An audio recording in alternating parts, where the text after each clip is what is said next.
오늘은 산을 옮기는 믿음 세 번째 시간입니다.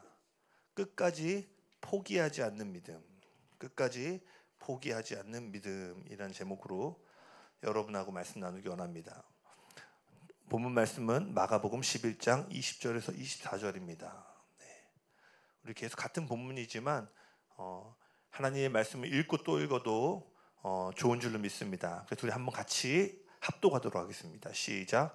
그들이 아침에 지나갈 때 무화과 나무가 뿌리채 마른 것을 보고 베드로가 생각이 나서 여짜오되 라삐여 저주하신 무화과 나무가 말랐나이다. 예수께서 대답하여 하나님을 믿으라. 내가 진실로 너희에게 이르노니 누구든지 이 산더러 들려 바다에 던져지라 하며 그 말하는 것이 이루어진 줄 믿고 마음에 의심하지 아니하면 그대로 되리라. 그러므로 내가 너희에게 말하노니 무엇이든지 기도하고 구하는 것은 받은 줄로 믿으라. 그리하면 너희에게 그대로 되리라. 아멘. 우리 계속 살펴보고 있지만 성경에서 믿음은요 가장 중요한 주제 중에 하나입니다. 왜 그렇죠? 모든 것이 이 믿음에서 시작되기 때문이에요. 우리가 지난주에도 살펴보았지만요, 바울은 고린도전서 13장 13절에서 믿음, 소망, 사랑 이 세 가지는 항상 있을 것인데 그 중에 제일은 사랑이라고 말했습니다. 사랑이 제일이지만 가장 첫 번째 시작점에 무엇이 놓여져 있죠? 믿음이 놓여져 있다는 거예요. 즉 바울은 우리의 신앙에 있어서 궁극적인 열매는 사랑으로 귀결되어야 마땅하지만 그 모든 것의 시작점이 우리의 믿음에 있다라고 말합니다. 그리고 또 우리가 살펴보았던 것은 로마서 1장 17절입니다. 로마서 1장 17절 같이 읽겠습니다. 시작. 복음에는 하나님의 의가 나타나서 믿음으로 믿음에 이르게 하나니 기록된 바 오직 의인은 믿음으로 말미암아 살리라 함과 같으니라. 기억나시죠? 바울은 지금 이 믿음에서 이 믿음으로 믿음에 이른다. 이것이 뭐죠? 예수님의 믿음으로부터 출발되어져서 우리의 믿음이 연결되어지는 것을 이야기하고 있습니다.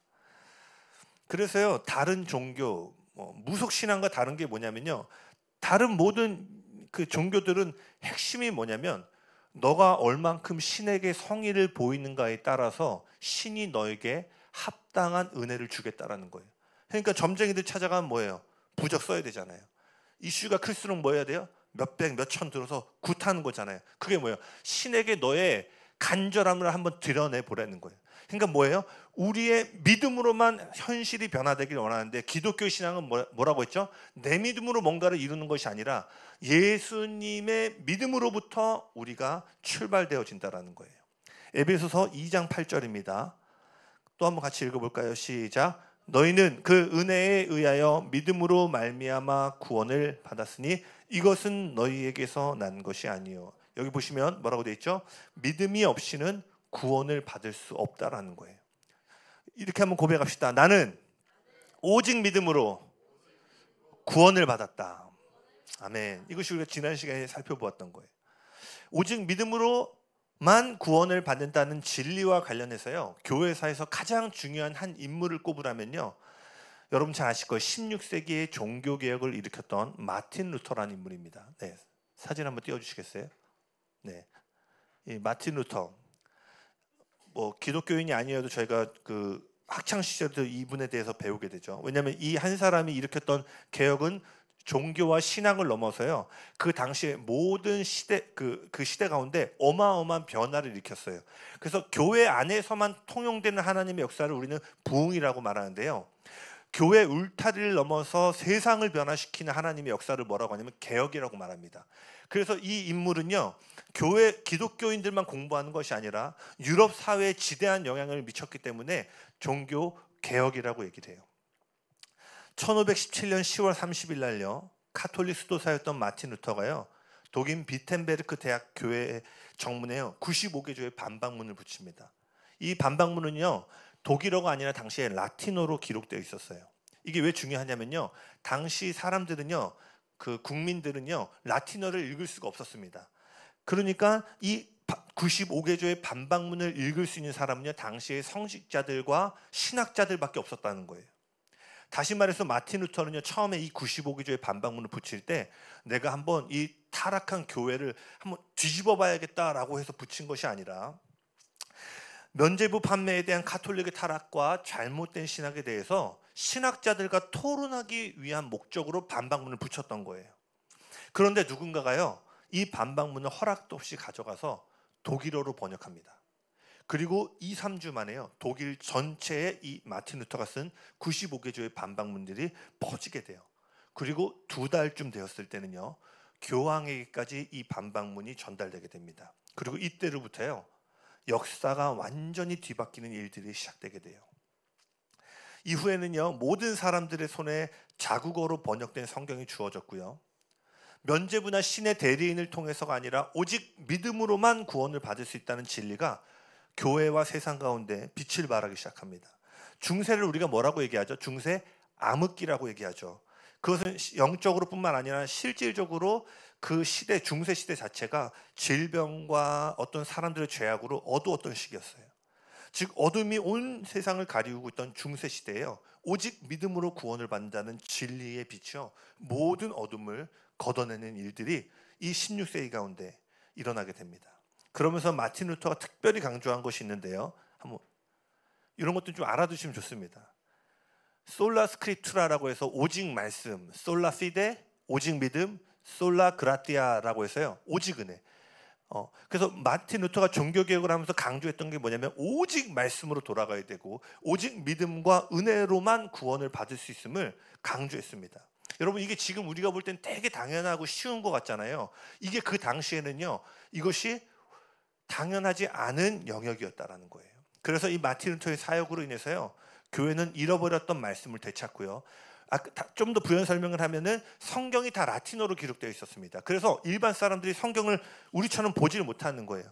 오직 성직자들이 해석해 주는 것만 통해서 알고 하나님의 말씀을 들었는데, 당시 카톨릭이 뭐를 했냐면 성경을 읽지 못하는 까막눈들이니까 연옥이나 면죄부라는 개념을 얘기해서 유명한 일화가 있죠. 쨍그랑 너의 돈이 헌금함에 떨어질 때 연옥에 갇혀있는 너의 가족들이 천국으로 들어가게 될 것이다. 지금은 터무니없이 믿잖아요. 터무니없는 얘기다. 근데 그때는 모든 사람들이 그 말을 믿었고요, 연옥에 갇혀있는, 천국과 지옥을 가기 전에 있는 중간지대라는 연옥이 있는데 그 연옥에 있는 우리 가족을 빼내기 위해서 무릎으로 계단을 오르고 헌금을 하는, 그리고 면죄부를 구입을 하는 일들이 있었다라는 거예요. 그런데 이 오직 믿음과 오직 은혜로 구원을 받는다는 교리는요, 처음 발견한 사람은 사실 루터가 아니었어요. 이것을 처음 정립한 사람은 바로 사도 바울이었습니다. 루터는 사도 바울이 쓴 로마서와 에베소서, 갈라디아서를 통해서 이 믿음으로만 구원받는다는 것을 재발견한 거예요. 특별히 이 마틴 루터는요, 갈라디아서와 약혼을 했다고 할 정도로 이 복음을 기록하고 있는 갈라디아서를 통해서 이 믿음의 교리를 여러 차례 강조했습니다. 그런데 교회사를 돌아보잖아요. 바울 이후에 이 믿음의 개념을 제대로 이해한 사람이 없었다라는 거예요. 오직 믿음으로만 구원받는 진리가요, 바울 이후로 약 1500년 동안 숨겨져 있었다라는 거예요.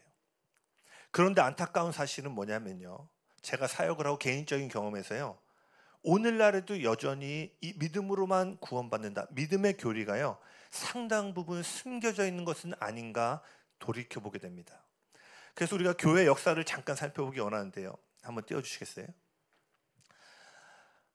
오늘 왜 역사 공부냐 하시겠지만 교회사를 좀 알아두는 것이 오늘 좀 믿음에 발견하는 데 좀 도움이 됩니다. 교회사는 크게 4개로 구분됩니다. 예수님이 태어나셔서, 그리고 이 중세 AD 590년까지 초대교회라고 합니다. 그래서 초대교회는 초기가 있고 중기가 있고 후기가 있는데 어쨌든 AD 590년까지가 초대교회고요. 이 590년부터 1517년까지가 중세교회사입니다. 1517년에 무슨 일이 있었죠? 마틴 루터가 종교개혁을 합니다. 그래서 1648년까지를 종교개혁사라고 합니다.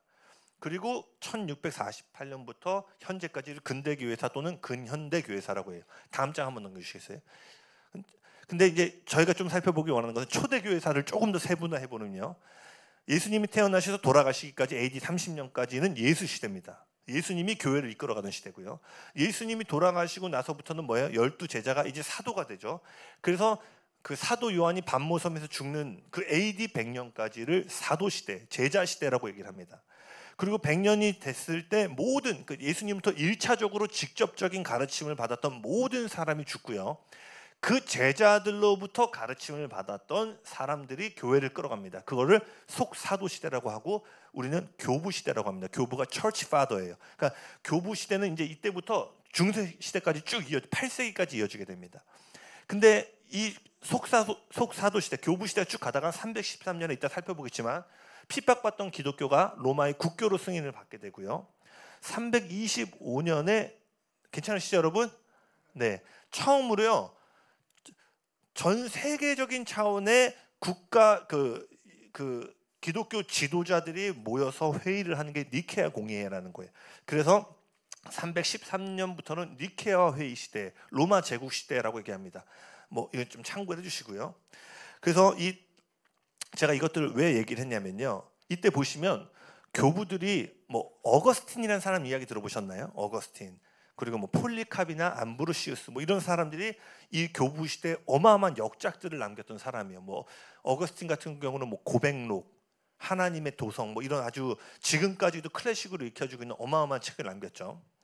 그런데요, 그들이 이러한 위대한 업적을 남겼음에도 불구하고 믿음에 대한 교리를 올바로 이해하지 못했다라는 거예요. 바울이 기록한 그리고 마틴 루터가 발견한 오직 믿음으로만 구원을 받는다는 주제가 당시 이 사도 시대부터 속사도 시대까지 이어지는 이 시대 가운데 주요한 관심사가 아니었다라는 거예요. 왜냐하면요, 초대교회가의 가장 큰 이슈는 뭐였냐면 로마와 황제로부터 극심한 핍박을 받는 일이었어요. 로마 황제는 자신이 주가 되기 원했는데, 주인이 되기 원했는데 그리스도인들은 끊임없이 예수를 주님이라고 고백하는 거예요. 그래서 여러 차례 나눴던 것처럼 초대교회는 어마어마한 핍박으로 교회와 성도들을 핍박하였죠. 예수를 믿는 자들은 말로 형언할 수 없는 잔인한 고문과 사형에 처하게 됩니다. 히브리서 11장에는 그 시대를 묘사하는 구절이 하나 있는데 톱으로 팔과 다리가 잘려나가는 어마어마한 핍박들이 이 초대교회 가운데 있었죠. 그러니까 이 초기 초대교회사에서 교회와 성도들은요, 어마어마한 죽음의 위협 속에서 그리스도를 믿겠다라고 고백해야 됐다라는 거예요.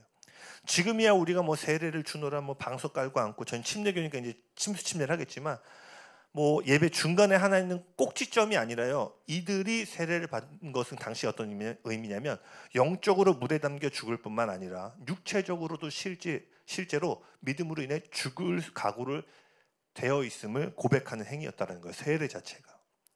그러니 초대교회의 가장 큰 관심은 뭐예요? 핍박하는 로마 황제로부터 믿음을 지키는 일이에요. 예를 들어 볼게요. 1950년도에 한국전쟁 이후에 한국교회의 최대 관심사는 뭐였어요? 1950년대에 뭐 믿음으로만 구원받는다, 뭐 신부의 영성, 그런 거 알지 못하죠. 그 시대 어머니들, 그러니까 할머니들은 까막눈도 많으셨잖아요. 그 시대에 살던 기독교인들의 대부분의 기도 제목은 우리 자녀들은 우리와 같이 보릿고개 넘지 않게 도와주십시오. 그러니까 뭐 교리고 신학이 중요한 게 아니라 당장 먹을 게 없는 거예요. 그러니까 어떻게 돼요? 이러한 교리나 깊은 진리가 이들의 관심사가 아니라 먹고 사는 게 관심사였다는 거예요. 근데 지금 초기 교회 기독교는 먹고 사는 정도가 아니라 믿는 순간 자식부터 부모까지 싹 다 죽을 수 있는 어마어마한 핍박 가운데 있었다는 거예요. 그러니 오직 은혜로만, 믿음으로만 구원받는 진리보다는 이 믿음을 지키는 일들, 이 죽음의 위협으로부터 신앙을 유지하는 일들이 더 큰 관심사였다는 거예요. 또한 초대교회에요, 최초의 이단이 등장하게 됩니다. 그게 바로 영지주의라는 거예요. 1세기 중반에 이미 1세기 중반에요, 사도 요한을 제외한 11명은 다 죽게 됩니다. 그리고 그나마 남았던 이 사도 요한조차도요, 1세기 말에 반모섬에 유배되어서요, 말년은 그 유배지에서 죽게 돼요. 즉 어느 순간에 처음으로 가르침을 받았던 모든 사람들이 턱 비어버리게 된 거예요. 그리고 아직 신학이나 이런 하나님의 말씀이 정립이 안 되어 있는데 그 여백이 생긴 순간 뭐가 들어가기 시작했냐면 영지주의라는 이단이 그것 가운데 들어가게 됩니다. 영지주의는 뭐냐면요, 쉽게 말하면 눈에 보이는 영은 선하고 눈에 보이지 않는 영은 선하고 눈에 보이는 육체와 물질은 악하다는 이원론을 주장하는 사상이었어요.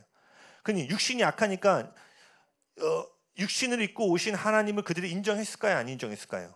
인정할 수가 없는 거예요. 근데 되게 교묘한 게 이 영지주의자들은요, 하나님을 인정했어요.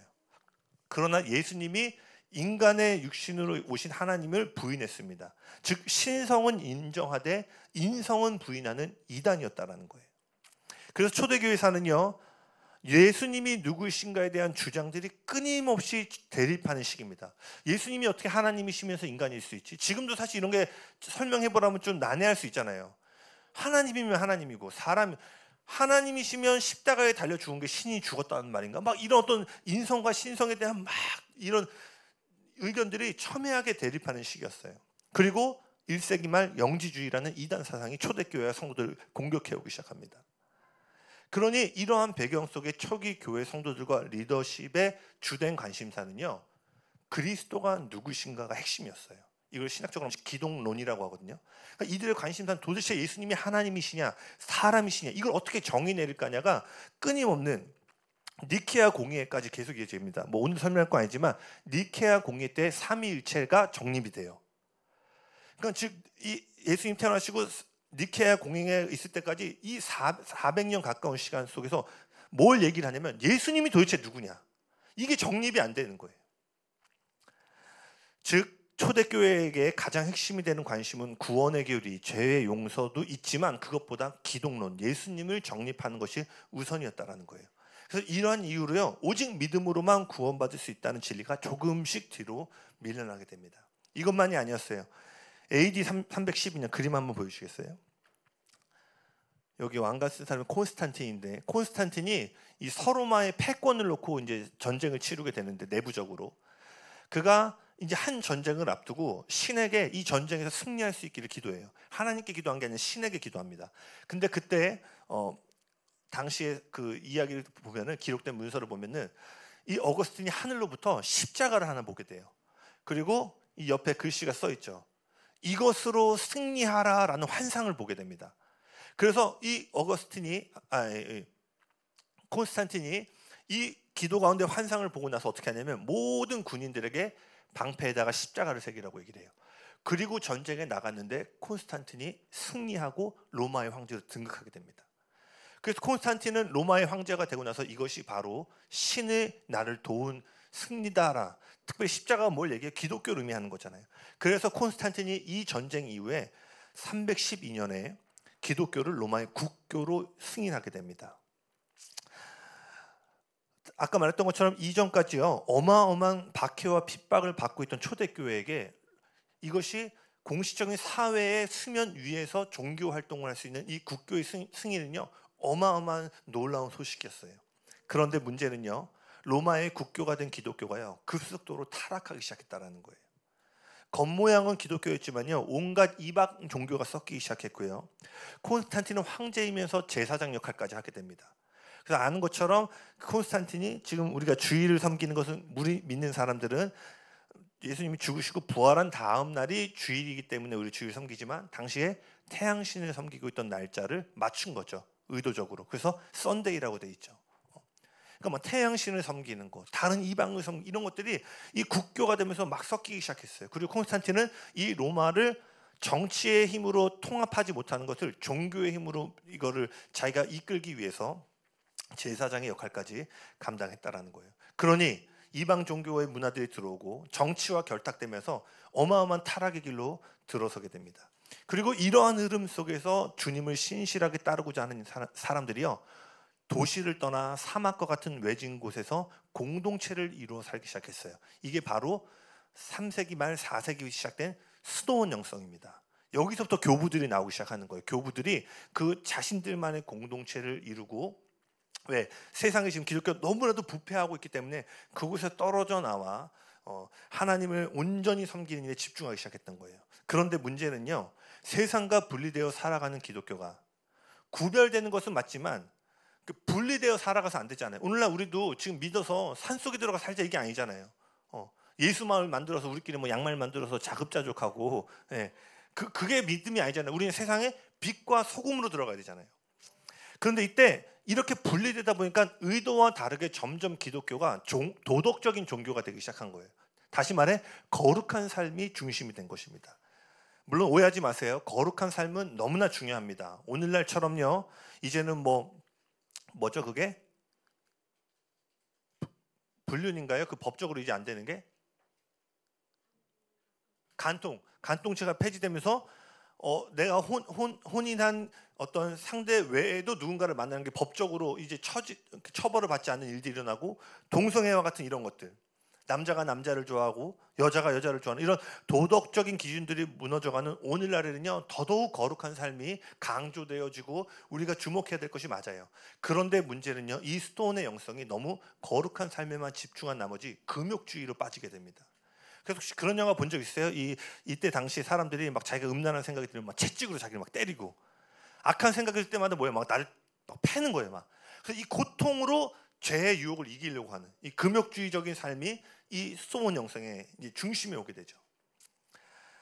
당시의 교부들은요, 역사를 보면요, 그 폴리캅 같은 인물은 십자가에 매달려서 예수를 부인하면 너를 살려주겠다 하는데요, 그가 끝까지 예수를 부인하지 않고 십자가에 화형을 당해서 죽게 됩니다.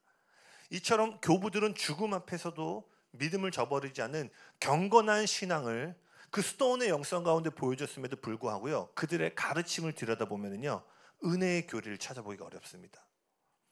그래서 에든버러 대학의 토렌스 교수가요, 교부들의 은혜에 대한 교리에 대한 이 박사 논문을 썼는데, 그 사람이 그 초대 교부들의 가르침을 다 살펴보고 그 논문의 결과를 뭐라고 썼냐면, 교부들에게서 은혜의 교리를 거의 찾을 수 없다. 교부 시대의 사람들은 주님 앞에서 거룩한 삶을 유지하기 위해 끊임없이 자기 자신을 내리치고 또 내리치는 금욕주의에 초점을 맞췄다라는 거예요. 그러니 도덕적으로 흠없이 사는 것이 초대교회 성도들의 주된 관심사였다라는 거예요. 여러분 잘 따라오고 계시죠? 네. 그리고 하나가 더 있습니다. 사람들이 집중했던 또 다른 주제가 있는데, 그것은 교회가 무엇이냐였어요. 교회의 권위가 도대체 어디까지이며, 주교의 역할이 무엇이며, 주교의 권력을 어디까지 우리가 허락할 것인가가 극도로 중요한 문제로 부상돼요. 왜? 국교가 되기 시작했는데 교회가 이제 점점 종교의 울타리를 넘어 세속의 영역 가운데 권세를 얻기 시작했기 때문이에요. 로마 카톨릭은 점점 더 세력을 얻게 되었고, 이제 종교의 영역을 뛰어넘어 로마와 같은 한 나라의 운명에 영향을 미칠 정도가 되었습니다. 혹시 여기 학창시절에 카이사의 굴욕 기억나시나요?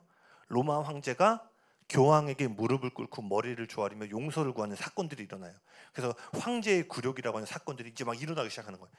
교황이, 쉽게 말하면 목사가 대통령보다 높아지는 일들이 막 역사 가운데 일어나기 시작한 거예요. 12세기 말에는요, 이런 말이 있었다고 합니다. 교황은 해, 황제는 달이다. 교황이, 로마 카톨릭의 권위가 어마어마하게 높아지기 시작한 거예요. 그러니 중세에는요, 이러한 교회의 권위와 역할을 어떻게 정의할 것인가가 극도로 중요한 주제가 되었다라는 거예요. 제가 왜 장황하게 교회의 역사를 지금 설명하냐면요, 우리는 지금 오직 믿음으로 구원을 받는다라는 사실이 너무나 당연하다라고 여기지만요, 아까 말한 것처럼 마틴 루터가 종교개혁을 일으키는 1500년 동안요, 이 너무나도 당연한 믿음의 교리가 교회 가운데, 성도들 가운데 감춰져 있었다라는 거예요. 그리고 제가 이 역사를 통해서 말하고 싶은 건 뭐냐, 오늘날 저와 여러분에게도 이것이 크게 멀리 있는 이야기가 아닐 수 있다라는 거예요. 어떤 면에서 이러한 일들은요, 오늘 저와 여러분, 이 시대의 교회 가운데도 일어나고 있는 것은 아닌지를 질문하게 됩니다. 오늘날 오직 믿음으로 구원받는다는 진리는요, 교단과 상관없이 그리스도인이라면 당연히 아멘으로 받아들일 거예요. 그렇지만 제가 사역을 해보니까요, 한편으로 가장 이해도가 낮은 교리가 믿음에 대한 것임을 발견하게 됩니다. 오랜 세월 부흥의 역사를 연구한 리처드 러블레이스라는 분이 있는데요, 그분이요, 모든 시대마다 있었던 부흥의 역사를 공부를 한 거예요. 그리고 부흥이 어쨌든 올라갔다가 내려오는 시기가 있는데, 왜 부흥이 어떤 지점에 가서 이 부흥의 흐름이 하향세를 그릴까를 살펴보았는데, 그분이 발견한 것이 뭐냐면요, 그리스도인들이 지적으로는 칭의, 즉 믿음으로만 의롭다 여김을 받았다라고 고백하지만 실제로는 성화에 기반한 삶을 산다라는 거예요. 성화가 뭐죠? 내가 거룩하게 사는 것. 실제의 삶에서는 내 행위를 근거로 내가 얼마나 거룩하고 하나님께 오늘 예배 때 받아들여질 만한 존재인가를 생각한다라는 거예요. 다시 말해 머리로는 그분이 우리를 받아주심을 머리로는요 그분이 은혜로 우리를 받아주신다라고 말하지만 실제로는 한번 띄워주시겠어요? 한번 같이 읽어볼까요? 시작. 의롭게 되기 위한 성결의 삶, 과거의 회심 경험, 최근의 신앙생활 또는 고의적인 죄를 짓는 빈도의 근거에서 하나님이 받아주시는지에 대한 확신이 달라진다.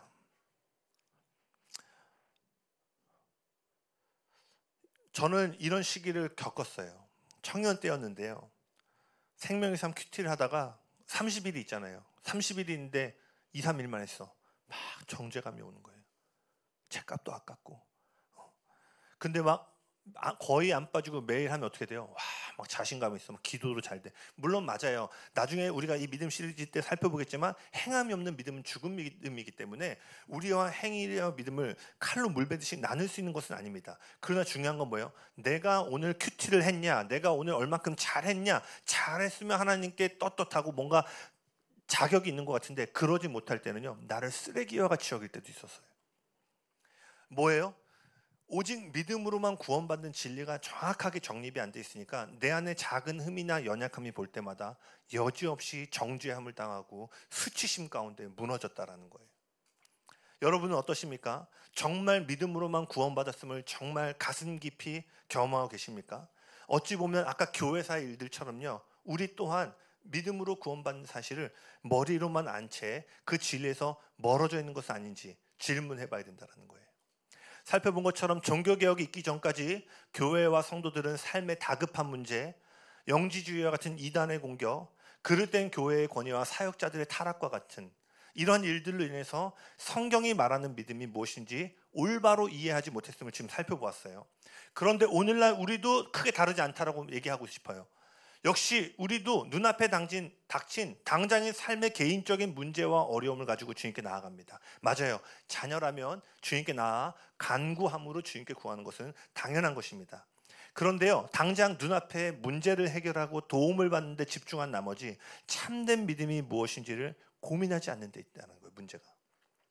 그래서 제가 여러 차례 얘기한 것처럼 그 얘기 하잖아요.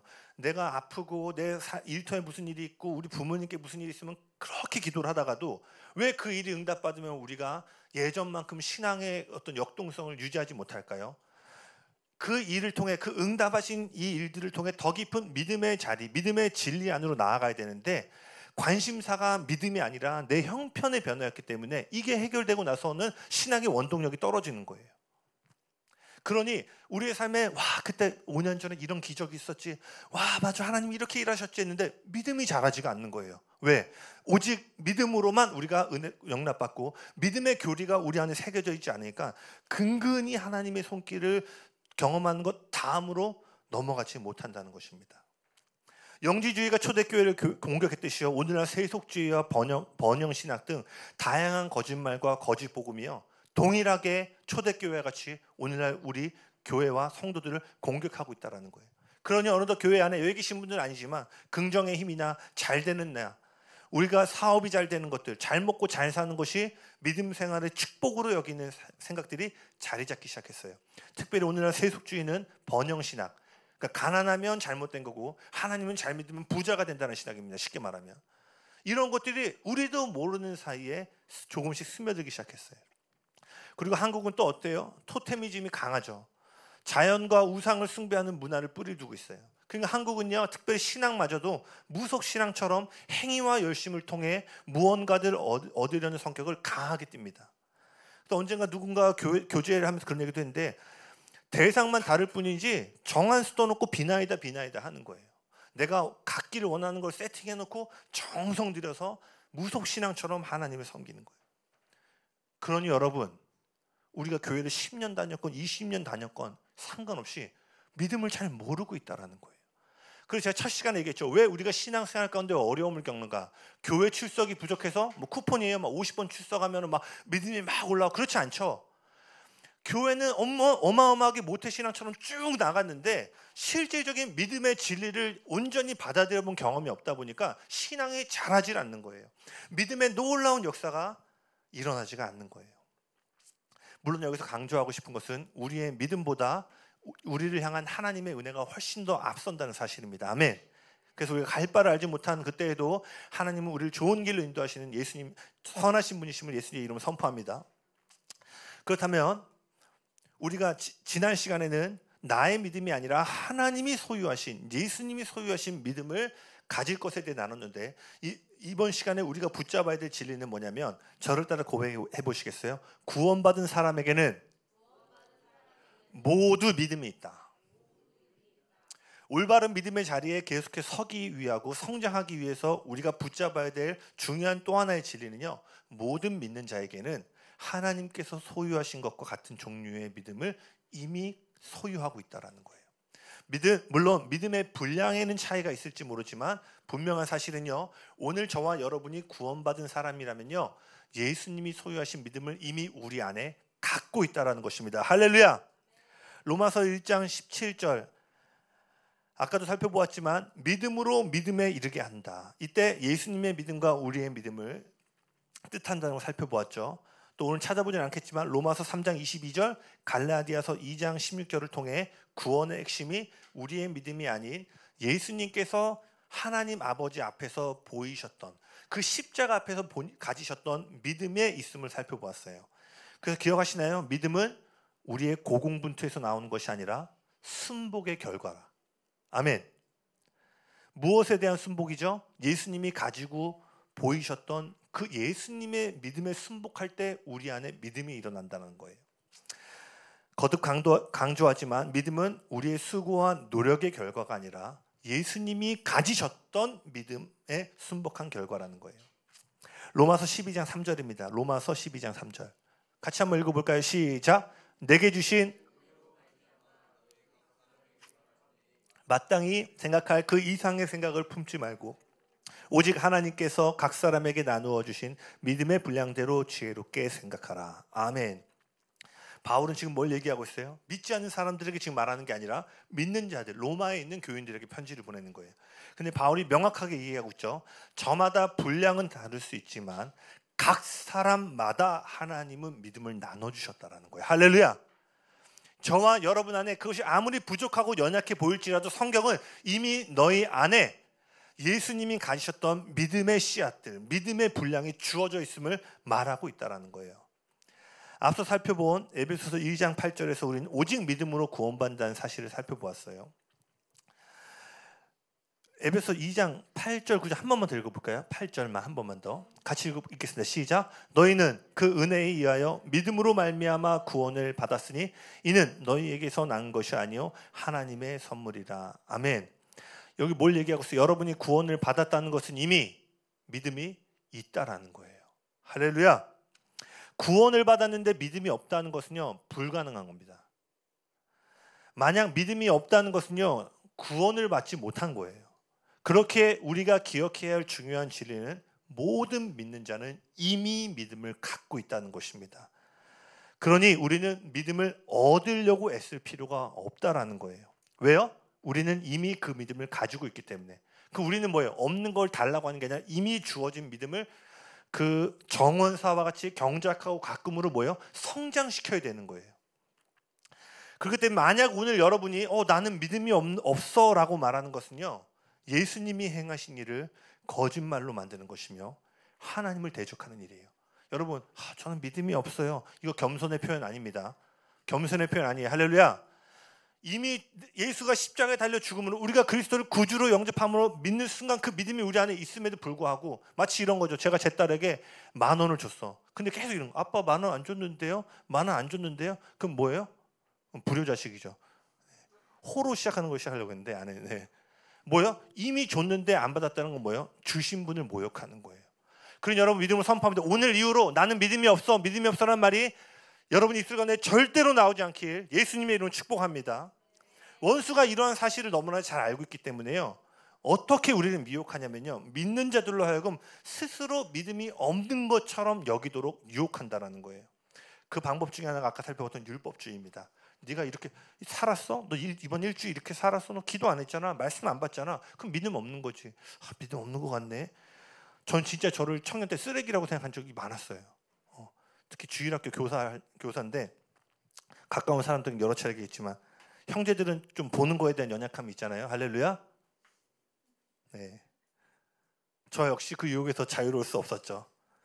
근데 토요일 날 넘어지고 주일날 주일학교 교사를 가는데 천사 같은 애들이 선생님 하고 달려올 때 그 정죄감.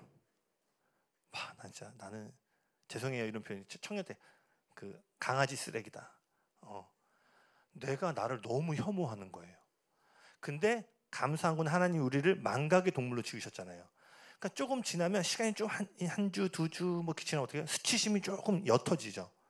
옅어지니까 주님께 좀 나아가는데 담대함이 생겨.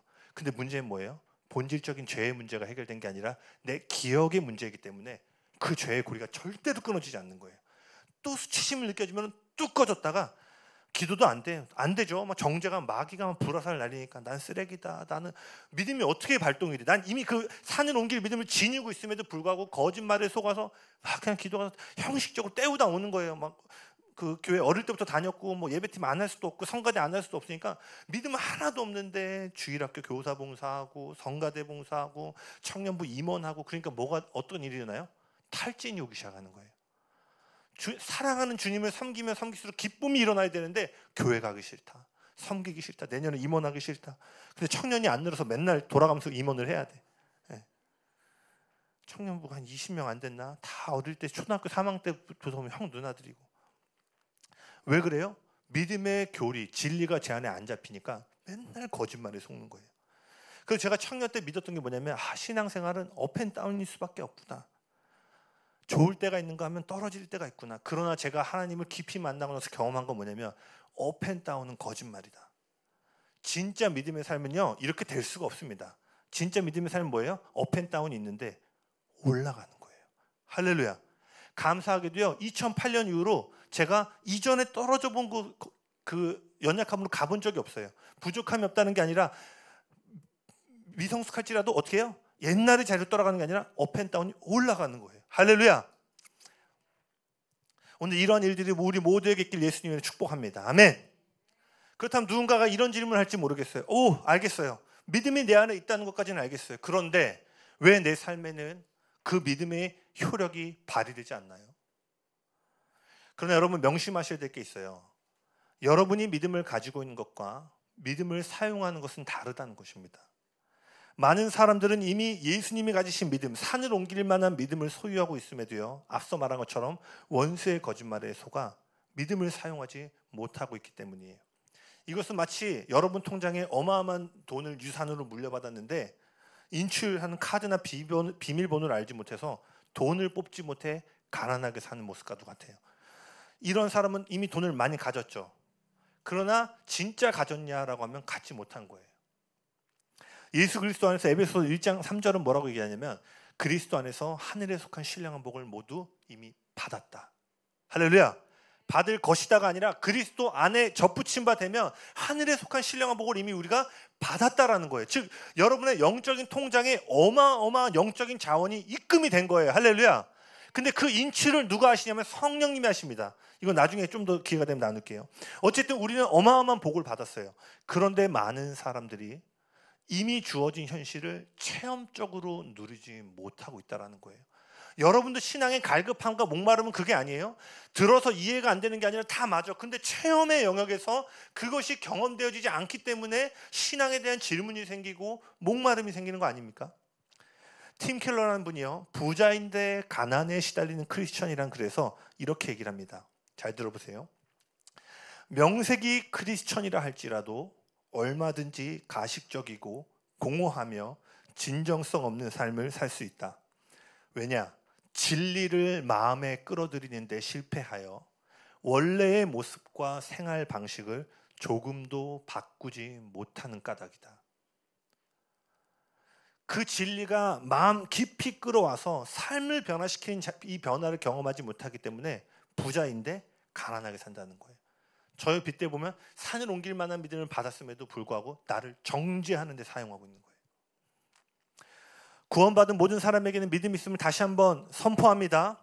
그러나 그것을 여러분이 이제 이 땅에서 체험적으로 누리고 살기 위해서 여러분의 일터, 출근하는 일터에서, 가정에서 여러분이 걸어가는 곳마다 그 믿음을 경험하기 위해서 이제 뭐 해야 돼요? 그 믿음의 교리, 진리를 마음 깊은 곳까지 끌어당겨서 심령을 불태우는 말씀으로 삼아야 된다는 거예요. 아멘이십니까? 결론입니다. 저를 따라 한번 고백해 보시겠어요? 끝까지 포기하지 말고 믿음으로 인내해야 한다. 마태복음 17장 20절입니다. 오늘 읽었던 본문 말씀과 매우 비슷한 말씀인데요. 한번 같이 읽어볼까요? 시작. 이르시되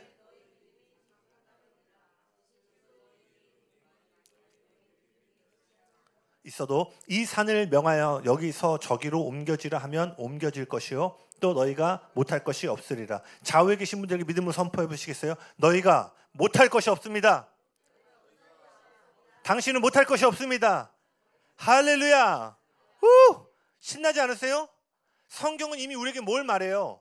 모든 것을 할 수 있는 권세와 축복이 그리스도 안에 주어졌다고 얘기하는 거예요. 아멘. 우리가 오늘 읽었던 본문 말씀과 내용이 되게 비슷하죠. 산을 옮기는 믿음. 근데 이 본문은 그 귀신 들린 아이의 아버지가 그 제자들이 귀신을 쫓지 못하고 난 다음에 마태복음에는 이 이야기가 붙어 있습니다. 근데 여기 보시면은요, 제자들은 자신들이 왜 예수님처럼 귀신을 쫓아내지 못했는지, 왜 돌파와 응답을 가져오지 못했는지 예수님께 질문을 해요.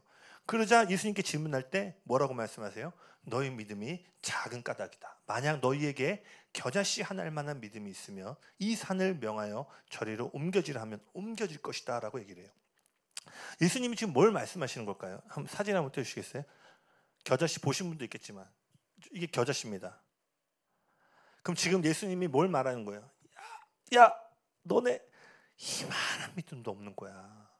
너네가 저 코딱지보다 작은 믿음 하나 없어가지고 귀신 못 쫓아낸 거야. 니네 믿음이 저 정도야. 이 형편없는 녀석들아 라고 하셨을까요? 아니시죠? 여기 보시면은요, 예수님은 제자들을 향해 믿음이 없다라고 하신 것이 아니라 믿음이 적다라고 말씀하셨어요. 근데 여기서 적다에 해당하는 헬라어 올리고스라는 단어는요, 거의 없다, 작은이라는 뜻과 더불어 또 다른 뜻이 있습니다. 시간적으로 짧다, 잠시, 잠깐이라는 뜻을 갖고 있어요. 즉 예수님이 지금 믿음이 작다라고 말씀하실 때는요, 크기만을 말한 것이 아니라 뭐예요? 믿음을 지속하지 못한 것을 말씀하신 거예요.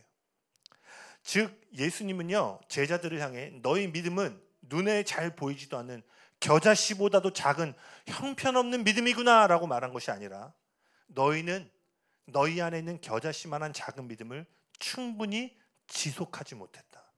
그래서 귀신을 쫓아내지 못한 것이다 라고 말씀하셨다라는 거예요. 누가복음 18장에는요, 과부와 재판장에 대한 이야기가 나옵니다. 이 비유는요, 우리가 얼마만큼의 믿음이 있는가를 말하는 것이 아니라 아무리 작은 믿음일지라도 얼마나 오래 싸움을 해나가는가를 비유로 설명하고 있어요. 이 말씀 우리가 한 절 한 절 좀 같이 읽기 원합니다. 거의 마지막인데요. 우리 한번 같이 읽어볼까요? 시작. 예수께서 그들에게 항상 기도하고 낙심하지 말아야 할 것을 비유로 말씀하여 이르시되, 어떤 도시에 하나님을 두려워하지 않고 사람을 무시하는 한 재판장이 있는데 그 도시에 한 과부가 있어 자주 그에게 가서 내 원수에 대한 나의 원한을 풀어주소서 하되, 그가 얼마 동안 듣지 아니하다가 후에 속으로 생각하되 내가 하나님을 두려워하지 않고 사람을 무시하나 이 과부가 나를 번거롭게 하니 내가 그 원한을 풀어주리라. 그렇지 않으면 늘 와서 나를 괴롭게 하리라 하였느니라. 주께서 또 이르시되, 불의한 재판장이 말한 것을 들으라. 하물며 하나님께서 그 밤낮 부르짖는 택하신 자들의 원한을 풀어주지 아니하시겠느냐? 그들에게 오래 참으시겠느냐? 내가 너희에게 이르노니 속히 그 원한을 풀어주시리라. 그러나 인자가 올 때에 세상에서 믿음을 보겠느냐 하시니라. 아멘. 예배 나주시겠습니다. 이 본문은 읽는 그대로죠. 어느 날 한 과부가 재판장을 찾아와서요, 자신의 억울함을 해결해 달라고 얘기해요. 당시에 남편과 자녀는 남성이 사회적으로 지위에 있는 역할이기 때문에 남편도 없고 자식도 없다는 건 뭐예요? 사회에서 완전히 소외된 위치에 있는 인물을 얘기하는 거예요. 그러니까 이 여인이 할 수 있는 건 한 가지밖에 없는 거예요. 울고 불고 매달리는 것밖에 없는 거예요. 그런데 문제는 그 재판장이요, 나쁜 사람이었다라는 거예요. 불의한 재판장이었어요. 그러니까 그 여인이 돈도 안 되는 재판이 귀찮은 거예요. 그래서 그녀의 요청을 들어주지 않았습니다. 그런데 이 과부가 포기하지 않고 날마다 재판장을 찾아서 제 원한을 풀어주세요. 제 원한을 풀어주세요. 제 원한을 풀어주세요라고 얘기를 하는 거예요. 그래서 이 얼마나 끈질기게 이 여인이 재판장을 찾아왔는지 재판장이 이제 더 이상 가만히 있을 수 없게 됐어요. 그러면서 재판장이 말합니다. 내가 하나님이나 사람을 두려워해서가 아니라 그녀의 요청을 들어주지 않으면 계속해서 나를 괴롭게 만들 거야. 예수님은요, 이것이 바로 기도가 응답되어지는 모습 중에 하나라고 말씀하셨어요. 이 비유의 핵심은 뭐라고요? 항상 기도하고 낙심하지 않는 것에 있는 것입니다. 즉, 이 비유의 핵심은요, 믿음의 크기가 큰가 적은가가 아니라 믿음의 인내, 즉 겨자씨와 같은 작은 믿음이라 할지라도 지속적으로 붙잡고 전진할 때 나아가는 것의 중요성을 이야기하고 있다는 거예요. 할렐루야. 그러니까 오늘 이 말씀이 뭘 얘기하는 거예요?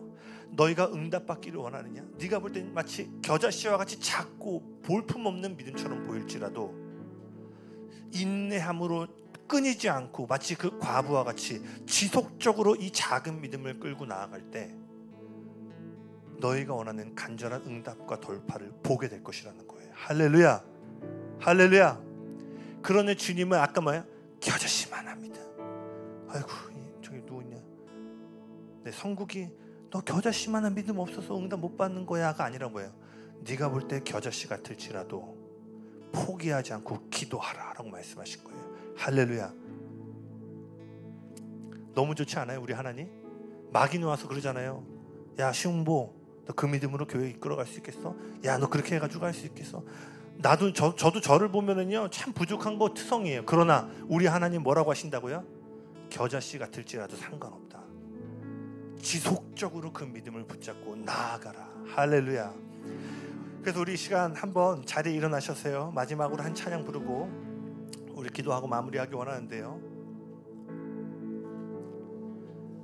우리 이 시간 좀 좌우에 계신 분들에게 이렇게 고백합시다. 당신의 믿음이 겨자씨와 같이 작을지라도 포기하지 말고 나아갑시다.